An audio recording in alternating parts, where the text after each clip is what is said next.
और मैं केसी गुप्ता जी को मंच पर आमंत्रित करना चाहूँगी। केसी गुप्ता जी और अमित माहेश्वरी जी विजेंद्र गुप्ता जी का स्वागत करते हुए, एक बार फिर से मैं आपको बता दूं, विजेंद्र गुप्ता जी दिल्ली असेंबली में लीडर ऑफ अपोजिशन हैं, विपक्ष के नेता हैं, स्टैंडिंग कमेटी के चेयरमैन रह चुके हैं और दिल्ली में, खासकर दिल्ली में बीजेपी में बड़ी हैसियत, बड़ा मुकाम रखते हैं। बहुत बहुत स्वागत एक बार फिर से आपका विजेंद्र गुप्ता जी। आज के इस प्रोग्राम में मंच पर उपस्थित श्री धर्मवीर सिंह जी, श्री अशोक जी,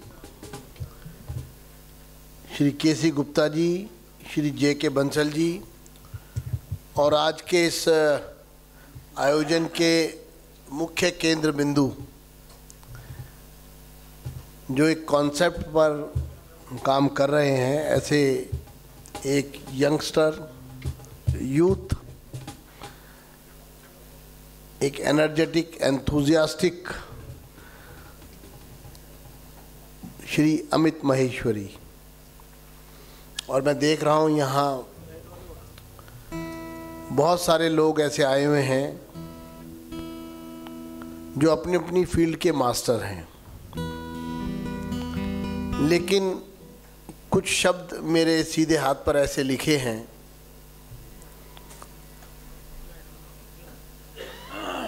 उसके बारे में सब लोग शायद समझना चाहते हैं, क्योंकि कंपटीशन का ज़माना है और कंपटीशन में कई स्टेज होती है। एक स्टेज होती है जब हम कॉम्पीट करते हैं अपने सर्वाइवल के लिए। दूसरी स्टेज होती है जब हम कॉम्पीट करते हैं ग्रो होने के लिए। और एक तीसरी स्टेज होती है कि ना आप क्राइसिस में हैं, ना आप ग्रो कर रहे हैं, ना आप डेवलपिंग, आप डेवलप्ड हैं। तो जब आप डेवलप्ड हैं तो ये मत सोचिए कि कोई कंपटीशन नहीं है। तब कंपटीशन होता है अपनी जगह को बनाए रखने के लिए। किसी ज़माने में बाटा के अलावा किसी को कोई और नाम मालूम नहीं था। किसी समय में कोलगेट के अलावा कोई टूथपेस्ट होता नहीं था। और यहाँ तक कि टूथपेस्ट का मतलब था कोलगेट,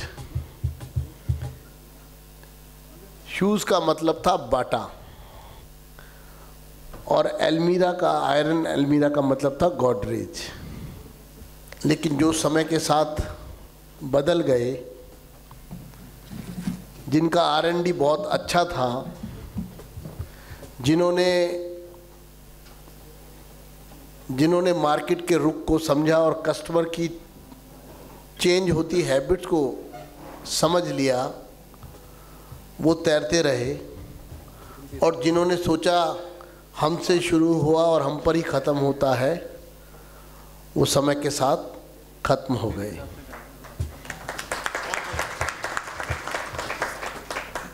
हर बिजनेस के कुछ पहलू होते हैं। आप बहुत अच्छा कर रहे हैं, लेकिन ऑल ऑफ सडन पूरी इकोनॉमी में रिसेशन आ गया। आपकी कोई गलती नहीं है, उसको कहते हैं सुनामी। कोई नेचुरल क्लैमिटी भी उसको कहा जा सकता है बिजनेस की भाषा में। अब प्रश्न ये है कि उस रिसेशन में, जैसा भी रियल एस्टेट में हुआ, बहुत अच्छा लोग कर रहे थे, आगे बढ़ते जा रहे थे। लोगों को लगता था कि जैसे हिंदुस्तान में प्रॉपर्टीज़ की बाढ़ आ गई है, खरीदने वालों की बाढ़ आ गई है। एश्योर रिटर्न के नए नए दुकानें खुल गई थी, बहुत ही अट्रैक्टिंग एडवर्टीजमेंट होते थे। लोगों को लगता था कि वाह, प्रॉपर्टी भी मिल गई और किराया भी मिल गया। लेकिन दोस्तों बहुत लोगों ने धोखा खाया, ना प्रॉपर्टी मिली ना किराया मिला। जो पास था वो भी चला गया और जिनके पास गया उनके पास भी कुछ नहीं बचा। वो भी या तो कोर्ट के अदालतों के चक्कर लगा रहे हैं या फिर अपने आप को अगर सबसे सेफ कहीं मान रहे हैं तो जेल की दीवारों के पीछे। अब ऐसे में अमित हम सबको बुलाते हैं और कहते हैं कि इस रिसेशन में और कंपटीशन में कैसे ग्रो किया जाए, उसकी चाबी मेरे पास है। तो हम सब में उत्सुकता आती है कि चलिए हवा के इस रुख को भी देखा जाए कि आखिर ये माजरा क्या है। मुझे जब अमित इनवाइट करने आए थे तो मुझे लगा इस युवा में बहुत एंथुजियाज्म है। हालांकि जितना वो मुझे समझाना चाहते थे शायद मैं उतना समझने के लिए मनोस्थिति से तैयार नहीं था, लेकिन मुझे उनकी बॉडी लैंग्वेज में लग रहा था कि ये कुछ अलग करना चाहते हैं। और आज आप सबकी उपस्थिति से मुझे ये यकीन हो गया कि सिर्फ मैं ही कन्विंस नहीं हो रहा था, आप लोग भी कहीं ना कहीं कन्विंस हुए हैं। और ये मेटाज क्लब जिसका आज यहाँ पर इनॉग्रेशन हो रहा है, मैं तो यही दुआ करूँगा ये अपने मिशन में, आप सब लोग अपने मिशन में कामयाब हों। ये क्लब जो एक शुरुआत है वो हम सबको एक ऐसा फोरम दे कि जहाँ हम बातचीत कर सकें और मेटाज का अपना जो एक व्यू पॉइंट है वो हम सब उसको और आगे तक ले जा सकें। ऐसी मेरी अमित को बहुत बहुत बधाई। और मैं तो केसी गुप्ता जी को भी बधाई दूंगा, वो मेरे बहुत अजीज़ हैं और उनका हक है।